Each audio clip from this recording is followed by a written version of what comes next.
We acknowledge the Wurundjeri people of the Kulin Nation as the traditional custodians of the land on which Al, Kate and all their mates is recorded. Always was, always will be.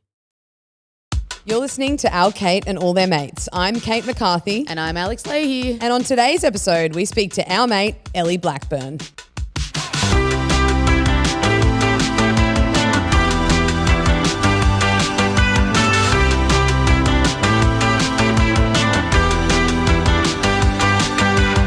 Ellie Blackburn is a 3-time AFLW All-Australian and a 6-time Western Bulldogs club champion.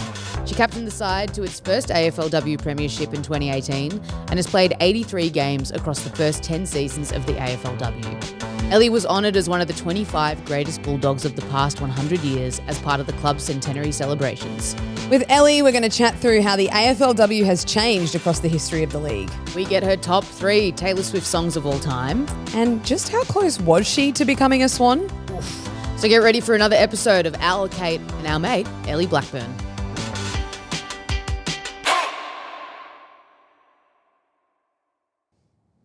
All right, we are back with another episode of Al, Kate, and today we've got our mate Ellie Blackburn joining us. Hello, Blackers, thank you so much Thanks for for coming. We usually start with how we know our mate, and I think the connection with us is pretty obvious. Played against each other for a long time. You stole a grand final off me, one of the two. Thank you for that. You're welcome. Then were opponents for a large chunk of my career, all of my career, and then I went across to the Doggies, coached there for a season, and you were still playing, or are still playing, and were playing at that time as well. Yes. One club player, Ellie Blackburn. I know. It's been a long time, so it's great. It's good to be here, good to chat footy and life and everything else. And you guys haven't crossed paths before somehow. No, we haven't. But Here we are. I've been a big fan from a distance for many, many years now. So yeah. Brilliant. Well, fan of the potty, so it's great to be here. We do, of course, kick things off with Can't Stop, Won't Stop. And what is something that you haven't been able to stop listening to, speaking about, or you can do what I do and get on a rant and something that needs to stop. Take it wherever you would like, Ellie. Oh, honestly, and people would love it if I did stop talking about Taylor Swift. But I can't stop talking about it, especially recently. Like just dropping the Toy Story song as well. It's like, geez. I thought that was AI and I thought it was fake. Nah, it's all real, man. Oh. There is no accidents with, Oh, with no. that girl. Absolutely No. not. But she's just a juggernaut. Oh, it's incredible what she's able to do. I'm like in complete and utter awe of what she's able to do with her life. I'm like just the hugest fan ever. I love Now, it. Al, you say you're a Swiftie. I'm a Swiftie. Are you? Yeah, I remember okay, so my Taylor Swift origin story is that like when I was at uni, I was I was studying music at the time. I was in a band and probably in my era, dare I say, of sort of like, I guess like sort of poo-pooing pop music a little bit, which I feel like is a bit of a thing like with musicians. And I was dating this girl at uni and she was a big Swiftie. And she basically like got my ass in line and was like, you're going to buy Speak Now and you were going to listen to it top to tail and you were going to report back. And I remember like listening to it and being like, oh shit, like this is the real deal. Yeah. And I was also just really starting to get invested in like songwriting kind of as like a craft and a practice. Yeah. And I remember listening to that record. I was like, oh, this is like a clinic. Yeah. And then I went back. So I did Speak Now first. That was my gateway. Love that. And then I did Fearless. And then very soon after that time, 1989 came out. Yeah. And I was just like all in. Yeah. But I got to say, like, as of late, being a Swiftie is quite exhausting. There's a lot of stuff. Like you got to be on your toes. Yeah. You have to be. The Easter eggs are relentless. I know. It's never ending. So It's not for all people, obviously, to be completely up with everything that's happening. It's almost like its own full-time job at times. For real. It's one like, that we take very seriously. It's honestly like it's like following a football team. Yeah. Like the frequency. Well, now it is also following a football team. Well, it is. Now you're following the Chiefs. Yeah. But it's like the devotion and the dedication to actually keeping on top of this like beast. Yeah. You know, this sort of like ever morphing and like growing and breathing thing is kind of crazy. Yeah. But I mean, I got to say, I reckon Folklore is one of the best albums ever. Yeah. Like I reckon it's like top like 100 albums of all time, perhaps. Yeah. nice. Yeah. It's so good. What is your Can't Stop, Won't Stop, Al? Well, Kate brought her Mocha Master in the studio while we film this season, and I can't get enough of Master. it. It's like What's a filter that? coffee machine. Filter coffee machine. Yeah. Dude, I am fucking buzzed right now. I can't sit still. Like I'm constantly just using it. I'm surprised you hadn't discovered those in America. Well, I mean, I know all about the Mocha Master, Yeah. but it's also that thing where like I only have one coffee a day because I also know that if I had one of those machines, it would be more completely than blow that out. Yeah, And I'd okay. be in real It's a trouble. self-control Yeah. thing. But, and you can If see me anything- now, like my heart is Yeah. like, Yeah. it's quite I look up to quite the you for drug. being able to be that self-controlled. Yeah. inspiring. Well, yeah, and so I sort of can't own one. But now that there's one in my reach, I'm like, oh my God, I'm so locked into the Mocha Master. Yeah, nice. Yeah. Nice. Do you use it often? Yeah, well, we have an espresso machine as well. So my first one will be like a long black of the day and stuff. But if I'm at home doing a lot of work at home, I'll make like a pot of coffee and then just have it sort of through the morning. Just like Yeah, literally like constantly, just like tip the head back and pour it in. It's yeah, they make great coffee. Good investment at Mocha Master. Okay, Yeah. good to know. And there to have, especially through Melbourne winter, a necessity. And then in summer you make a big batch brew and then chuck it in the fridge and you've got cold brew for days. I think you're going to have to go through an education session with me. I can teach you everything that you need to know about I had Mocha a little Masters. class this morning as well. Yeah. It's worthwhile. Okay. Yeah, I great like teacher. this. Great coach, coffee coach. My can't stop, won't stop is thinking that I know everything about Formula One because I've watched Drive to Survive. I'm basically an expert because I watched it. I know everything about Formula One. And then I don't really watch anything about it until the next season comes out. But I just think I know everything that's going on at the time. I am on that tip. Yeah. And even like when the season's happening, I'm like, I don't want to know anything because I want to watch it on the show. Absolutely. Like you don't want spoilers for Drive to Survive, even though like Drive to Survive is the spoiler of the F1 season. But yeah, Need to get into I'm all it. about it. It's good. I haven't watched it yet. I resisted for a long time. Like my sister got really into it and everyone I spoke to was like, you should watch Drive to Survive. And I was like, I'm not at all interested in motor racing. Like I have no interest in it. Why do I want to watch cars drive around in a circle? Like couldn't think of anything more boring. Yeah. And then Naturally. I was like, right, I'm going to persist. I need something to watch. Everyone has suggested this to me. I've resisted for long enough. I'm going to watch it. And I watched it and was hooked. Yeah. And like Kate, my wife, knows nothing about motor racing and even she was absorbed in it. Yeah. So it's a gateway into it for sure. Did you know that straight out the gates, I think the viewership of F1 went up like 70%? Yeah. Like it's actually been phenomenally successful for Yep. the sport because it was kind of like on the way down.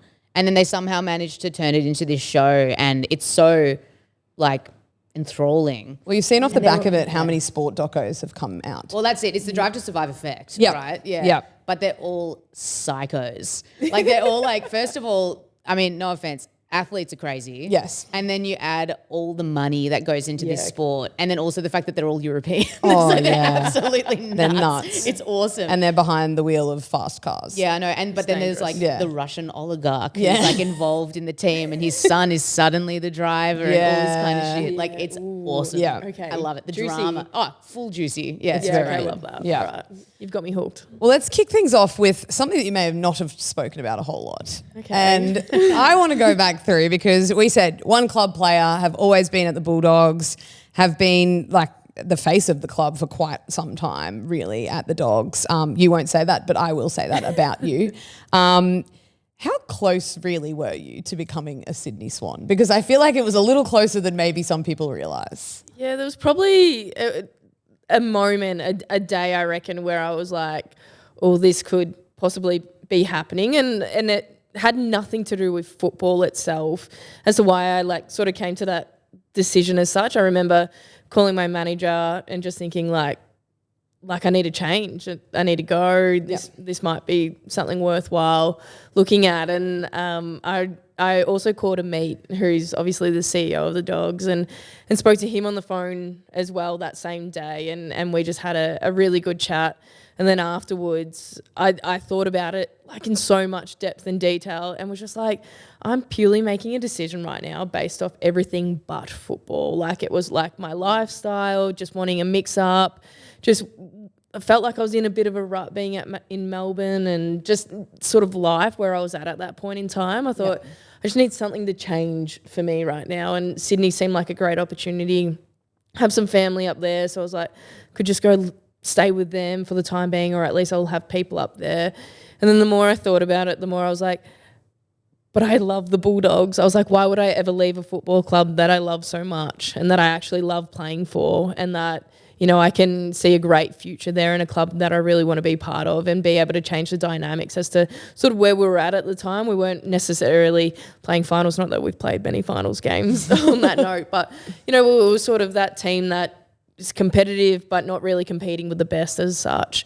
And so I just wanted to be part of that next change and what that looked like. And when I thought about it a little bit more and thought about the football side of things, I was like, sure, I'm not leaving this football club. But there was a moment that was pretty close from more so a lifestyle point of view rather than a football decision. But football in the end was what I was making a call on. So makes sense considering it's a football club. yeah, so I decided to stay when it's because as I black and white where I was as playing that. football. Yeah. So yeah. Do you ever think what if ever? No, I don't, Yep. to be honest. I think they're like, obviously when it gets to Melbourne winter, I think what if? that's probably the biggest consideration of it all. But I love our football club. I love where we're at. The people involved in it, absolutely incredible, like right from the top down in terms of, you know, Kylie and Amit and the way they lead everyone there. I'm you know, really bought into what they're trying to achieve as a football club and as leaders of the club, and then sort of down through our ranks and through our program. I think we've got some great people in there. We've got some incredible footballers that I'm like, geez, how fun is it playing with like Izzy Pritchard and Jess Fitzgerald, and then the next generation of players coming through and a Emma McDonald type person. It's like, oh gosh, I'm so happy that I'm around to be able to play with these girls and see what they can produce in the long run with it all. And you've been there from the start. You've been in the AFLW from the start. Take us back to how far AFLW has come, maybe specifically at the Dogs or more widely what you've seen in the comp and the growth that we've all seen and been a part of. Oh, I mean, there's so many changes. Anything you look at or talk about within AFLW, I reckon, has changed and developed and evolved over the 10 years that it now is. So I don't know, like the biggest one for me, what that would look like as such, but I think there's so many smaller elements as part of it. Like the coaching's a massive part of it. I think we think back to early on and the way that the development of coaches sort of happened. It's like it wasn't really there, and then eventually when players started retiring and getting involved in the ranks, I think that's been a big change from that side of things. The tactics, the actual game and footy IQ has developed heaps, and I think a lot of that's come through like players investing a little bit more time and energy into like skill development, fitness, strength, power, all these elements that sort of make up a footballer. But then a bit more internally in the clubs and the way that you're probably perceived within the actual club environment, I reckon has changed. I think early on it was like, and I don't necessarily think it was purely always out of disrespect. I think it was just like, oh, you're in our environment now. It's always been ours. Why all of a sudden are like women in our environment? It's like a massive shift for the club itself as a whole, and not just like the men's program, but like the admin and everyone else involved. I think it seemed a bit like tiring having to do extra work and have to cater for an extra team in there. So I think now that it just feels natural. It feels like we're in a great environment, a great place, a really welcoming environment for everyone to be the best versions of themselves. You know, something at the Bulldogs is the way that they've developed the facilities is so it's really embedded in one. So whether you're part of the AFL, AFLW, VFL or VFLW, everyone involved in the football club, whatever position you sit in, we're sort of one. Yeah. And I like that that's changed rather than the boys being down one end, the girls being up another, VFL over here, VFLW over there, admins up in some random little area where you probably would have worked out of a little bit too when you're at the club. So I think that it's a bit more, the environment has changed significantly over the 10 years as well. Yeah, I mean, even as a fan, like I feel that the introduction of W teams within clubs has actually consolidated the organisations overall. Like I'm a Saints supporter, and it's just like this last season they've suddenly like integrated the VFL side like into the Saints instead of, I think before it was Sandy. Yeah. And now it's like feels like a much more consolidated organisation, and you can kind of like identify the pathways even as an outsider within there and get really invested in players and just invested in the entire thing from the ground up. It's really cool.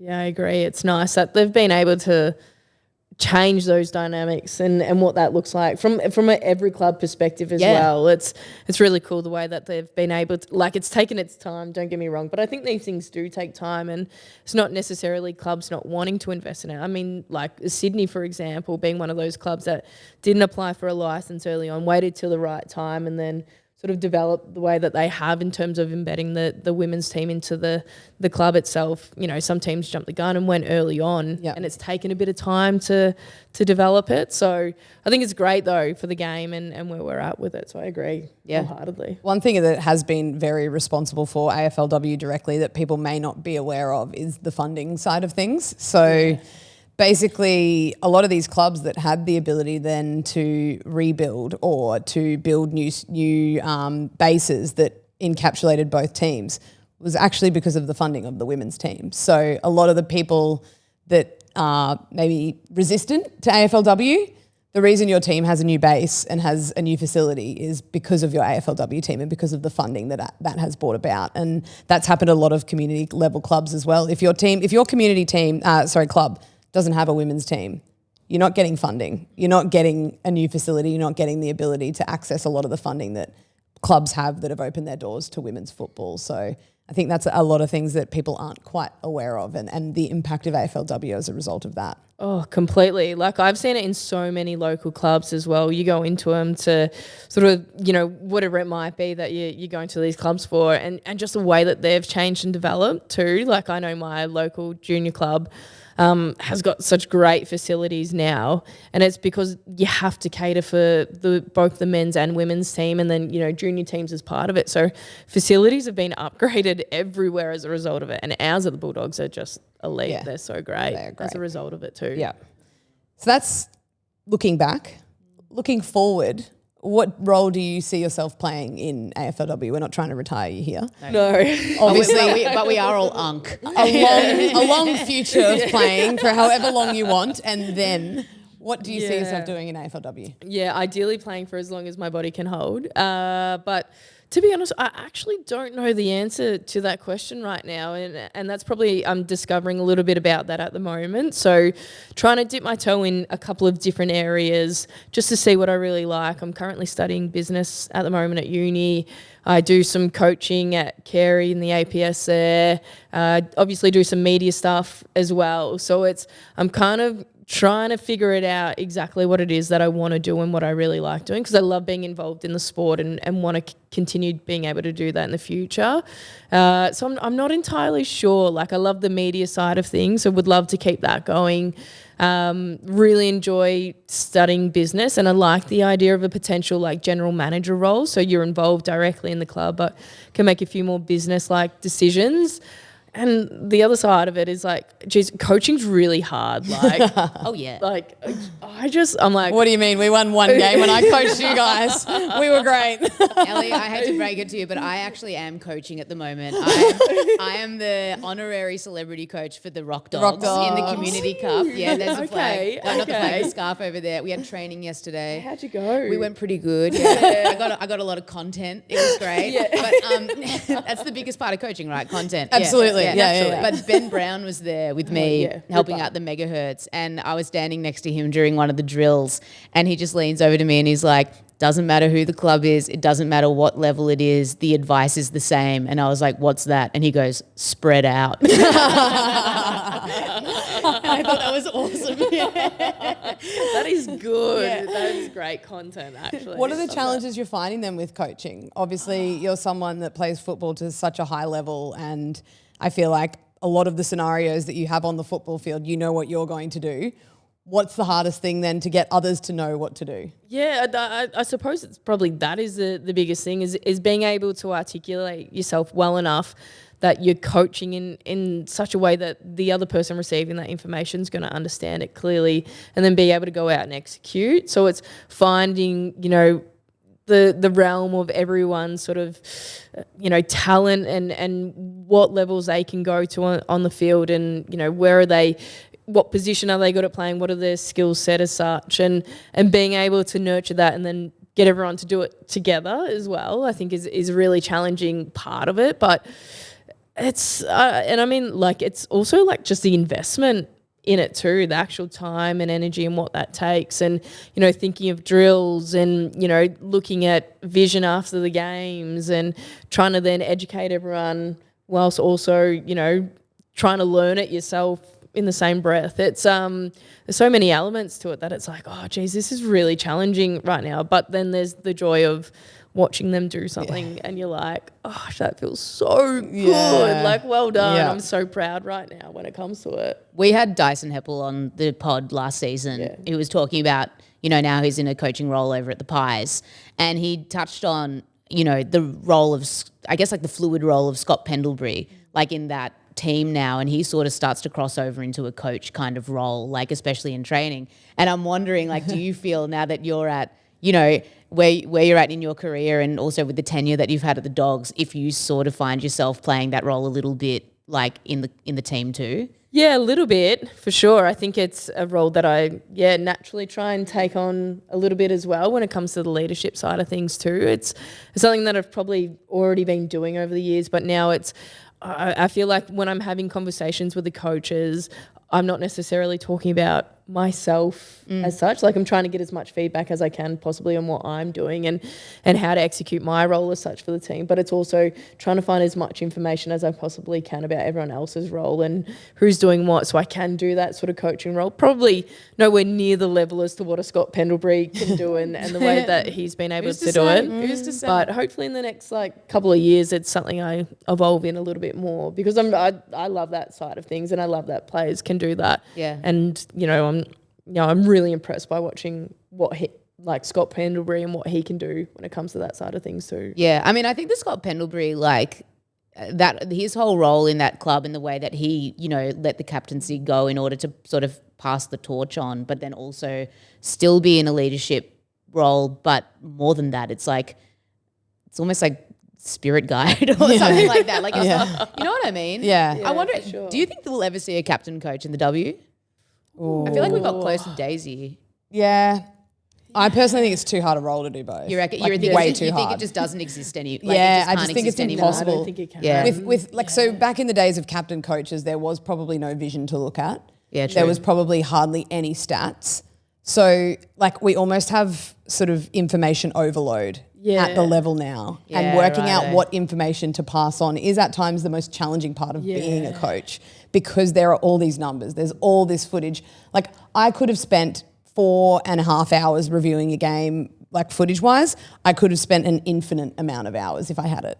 And at the end of the day, what I'm going to pass on to you is ideally the same sort of thing, but it can be so overwhelming. And I just don't think there's the scope for someone to be playing their best and also doing that at the same time. Well, also on the flip side, I feel like the way that players train and like can remain, the game has changed so much, right? So in order to be conditioned to survive in the sport, like, you have to really like invest in your body and invest your time in a way that is going to keep you going.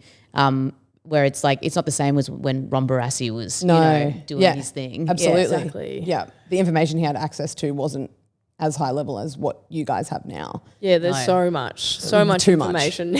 Yeah, sometimes it can be a little too much. And then you got annoying people like me trying to invent narratives there that also take like other parts of it. That's like, nah, this needs to happen. Why are they doing this? And it's like, all right, well, we weren't even thinking of that. So can you shut up? Like, Villain origin story. There's a couple of you running around. Professional antagonist. That's Kate it. McCarthy. Poke those bears. Have you found in your role then within the team, having been a leader and being, I don't think you need an official title to be a leader on a football field, but the way in which you interact with players, having learnt what you've learnt yourself, do you think that's changed over time? Like, going from being a player that everyone essentially was on the same level, and now you've got girls being drafted where you're in your 11th season of football and they're in their first. Like, that is a big difference in knowledge. Oh, completely. Yeah, that side of things, I probably haven't given much thought to it, to be honest, in terms of, geez, wow, that is such a gap of experience. I suppose the benefits of it now is a lot of these kids coming through the system have actually been part of it and been playing footy. So it's, in a way, it's really easy to communicate to them, and they're so open to feedback. Like all the kids that have come through for us, they're just like feeding off the feedback and the energy of the senior players and just wanting to, learn a little bit more. They're always sort of seeking it out in a way. And we've got some, great kids in our midfield group that I probably work with a little bit at the moment, Sarah Powsey being one of those that, it's just teaching her different parts of the game and being able to pass on that knowledge throughout training more so. So it's not like you're waiting till the end of training and tapping him on the shoulder and being like, oh, hey, that kick you did, that was a good kick. It's not necessarily that. Like, that's still part of it, don't get me wrong, but it's like when you're in the middle of a match semi type drill, it's like, okay, run here, move here, do this, like a little bit more, call for the footy in this spot or lead so you can open up a gap there. It's more that kind of education that you're passing on throughout training more so with the younger kids. One of your teammates is my absolute favourite, and it's Elaine Grigg. Big Griggy fan. Yeah, yeah. Whispering Death. Death, apparently. Whispering Death. That's her nickname? Not internally. That was, I don't know. Who gave Nigel Carmody, I think. Whispering Or Death. Jason Bennett, one of them. Like just sneaks up on you and bang. Sounds like a racehorse. Yeah. I think it's funny that the nickname is longer than Griggy. What is she like? Because she seems like just like someone that you want to have at your footy club. Yeah, she's just one of those characters. Is she a loose unit? It's probably a good way to describe her in a way. Like, comes in and she's like, "G'day, mate, how are ya?" Like, not bad, yourself.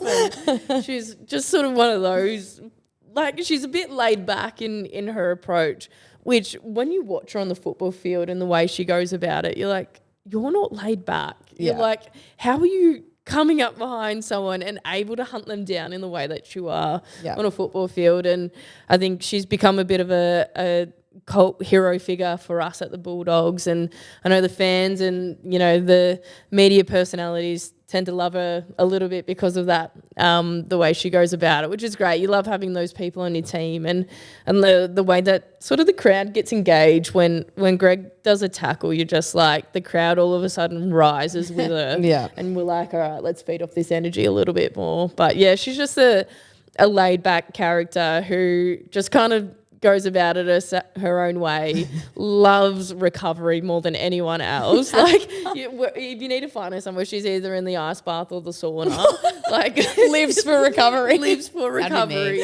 She trains and plays football to recover. Literally. I'm like, where's Greg? And so I was like, oh, in the ice bath. It's like constantly, which, you can't falter on her recovery side of things. If I was an athlete, I'd be in it for the eating and the recovery. That'd be me. I was in it for the free gym use. Yeah, fair, really. Fair. That's a good point. New segment this season, Love It and List It. And we've given you the task of giving us your top 3 Taylor Swift songs or albums. Take it whichever way you want.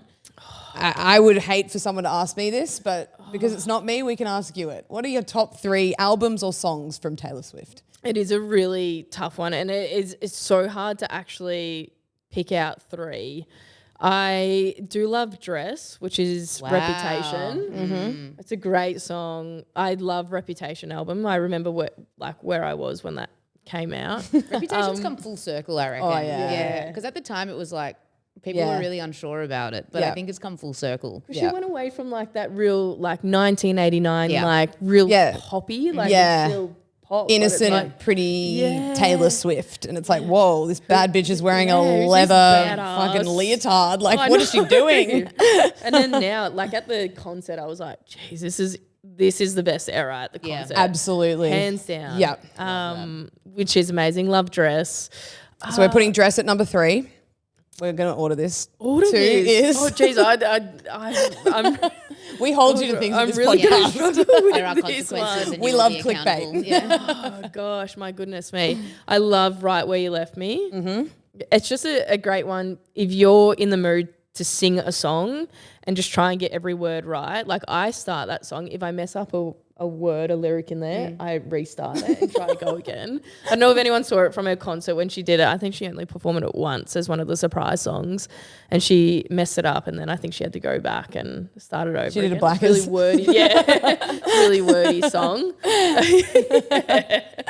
She did. And then One song I am going to give a shout out to is Welcome to New York. It's not necessarily my favorite Taylor Swift song by any means, but what I do love about it is that it's so nostalgic for me because my best friend and I, when we were driving into footy, we would sing every single time we would put this song on and just sing along to it at the top of our lungs and got us really hyped up for footy. So that for me is why that's in there, purely for that reason. Give that an honourable mention. Okay. Honourable mention. But the number one, as per Ellie Blackburn, Taylor Swift song is...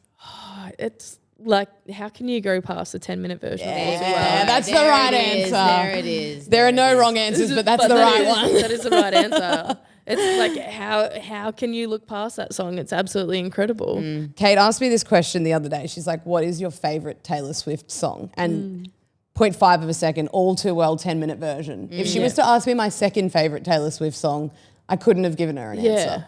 Thank you for giving us yours. Well, since you guys asked, my top 3 Taylor Swift songs. I don't even know what number 1 is, but I want to give a shout out to Treacherous. Treacherous is awesome. Also, fun fact about Treacherous is that it was co-written with this guy, Dan Wilson, who also co-wrote Someone Like You with Adele. I think he did Not Ready to Make Nice, the Dixie Chicks. Oh, that is a also, banger. he is the guy who fronts Semisonic and did Closing Time. Oh. So this guy's He's got a good catalogue. Yeah, so that's some trivia for you. That's a great piece of There trivia. you go. There. You can I show like that off at the club. Yeah. In the club. This Is Me Trying. Oh, yeah. Great Classic. tune. Yeah. Classic. And what else could I put in there? Oh, I mean, this is probably so stupid, but I got to give a shout out to Enchanted. Yeah. No, Yeah. that's up there. yeah. I don't know if it's number 1. Maybe number 1. I might actually say Treacherous could be number 1. Wow. Maybe. Treacherous is a great I do love one. State of Grace. I loved Red. I think Red was I'm awesome. are we having a red I'm a era Red. here? I think Red is my where I sit. Somewhere between Red and Folklore. Okay. well- Because Red was kind of a rock record a little Yeah, bit. it was. It was Yeah. kind of like her hybrid after kind of going a bit poppy and then wanting Well, to then get it back also to had, a bit more rock. It also had I Knew You Were Trouble and Oh, a couple banger. of those moments. Anyway, 22. Absolute banger. 22, yeah, classic. huge. Okay, well, I will give you mine then. All right, let's go. Let it rip. I'm Have you trying just to been work out. Googling it? What I'm should like, my it's top so 10 hard. Taylor Swift songs be? I feel like I'm going to give number 3 is just one that no matter what mood I'm in, I can listen to it and feel in a better mood and it's ready for it. Oh yeah. You can't listen to that song and not feel better Ready for or worse in a bad bitch kind of way. Have you rewatched the concert? How many times? But that is the Yeah. best part. The then she the walks heels out clicking and and then- then walking out. I'm like, oh Incredible. god. When you listen to the songs now, do you do all of the things that she does in the concert? Because that's what I do. Yeah. So I'm ready for it. Dun, dun, dun. And then Great. honourable mention has to be, oh God, I've completely forgotten the name of it. What does she open the concert with? Not great. Miss Americana and Yeah, Heartbreak the next Prince. one. The one that Cruel Summer. Yeah, Cruel Summer, honourable Summer, mention, huge tune. Cruel Summer. That is my honourable mention. But number 2, Champagne Problems. Champagne That Problems is song good. Yeah, is yeah. that good. That's a good one. It is very underrated and Love it's it. just got this rage inside you Yeah. when you sing that Yeah. song. Yeah. And then All Too Well 10-minute version. Naturally. Honorable mention also The Man. Oh Yeah, yeah. that's a banger. I reckon we could do an honourable mention to every single song there is. For real, yeah. Okay, so now we'll do the honourable mentions from Reputation. New album got a lot of shade, but I did like it a lot. It took me a bit for it to grow on me, but love it now. You can't hate Absolutely it. love it. You can't Did you hate know it. that this is I'm gonna brag for a second. Go on. Taylor Swift once put a song of mine in one of her playlists on Apple. Yeah, this is years ago. Taylor Swift is basically on our pod. It basically made my Why did you not start with this? It basically made my Twitter crash. Oh my it was God. it was crazy. Yeah. But it was this full it was the last song on my second record, full B-side. It never got released as a single. I guess she listened to the record my and God, she I love put the song in this playlist. It was That is crazy. so And I cool. never that's cool. I've never had any contact with her or anything, but she did it and it was a thing. If that had Yeah. happened to me, the first thing that I would tell people when I meet them is that. Is that Hey, I'm Kate. Nice to meet you. Did you know? It was very cool. It was a very cool thing. That is really cool. Yeah, and just really sweet of her. Yeah. Oh my gosh, that's amazing. All right, let's wrap things up then with this. We are going to do our extra time segment, quick fire questions, as much or as little detail as you would like. Blackers. So bad at quickfire. First of all, what is your coffee order? Oat latte. No matter what the weather? No matter what the weather. You and me Nice. both. Yeah. Pie or sausage roll? Oh, pie. Yeah. Good meat pie. I don't think anyone said sausage roll yet. No. Yeah. I think they like, I don't know. They're not great, are they? Like, Half-time of the They're there. footy, meat pie. Yeah, you want the pie. Meat Yeah. pie is gone. who was your childhood hero? Love Kathy Freeman. There it Yeah. is. Yeah. 2000 Olympics. There I we remember go. it. Yeah. She was amazing. Yeah. We were there. It was were rare. there. We remember it all too well. Lipstick or chapstick? Chapstick. What was the first gig that you went to? Oh, first gig that I went to. Far out. I actually don't know. I actually reckon it could have possibly been either the Miley Cyrus concert Yes. or even the Chris Brown one. randomly. Let's go with Miley. Yeah. I'm gonna go with Miley. Cut out that one. She's all right. Yeah, we'll go with Miley. I reckon Miley's still like underrated. I love I Miley Cyrus. I think she's awesome. Yeah. That last record, Flowers and Jaded. I don't know if you remember that song. Yeah. Lit Yeah. song. That was your first gig. Where'd you play your first AFLW game? And who was it against? Whitten Oval, Saturday night against Fremantle, lockout there. Win? Yeah, we won. Kicked a Nice. goal, was brilliant. Yeah, dude. Best night ever. Cooking or doing the dishes? Cooking. Dishes. Oof. What is your dream car? Dream car. Oh, I don't know if I have a dream car, to be honest. I mean, like, let's go down the F1 route. Like maybe a Ferrari or something. Yeah, why Nice. not? Why not? They're friends of the pod, so you'll probably get one after you Yeah, finish they're this actually pod. our Yeah. sponsors. Yeah. Yeah. Big thanks to our sponsors, At Ferrari. Ferrari. And finally, just off the top of your head and with all honesty, do you have any feedback for us on the pod? Maybe next time if we could use the Mocha, The Mocha Master. the Mocha Master here, and we could just make one midway through. All right, well, let's wrap this up because I'll make you a Mocha Master. Ellie Blackburn, thank you for joining us on Al, Kate and all their mates. Thanks for having Thanks, me. dude. Hey! Thanks for listening to another episode of Al, Kate and all their mates. Remember, new episodes drop every Tuesday, so make sure you like, subscribe and follow to stay up to date. And make sure you tell your mates so they can become our mates.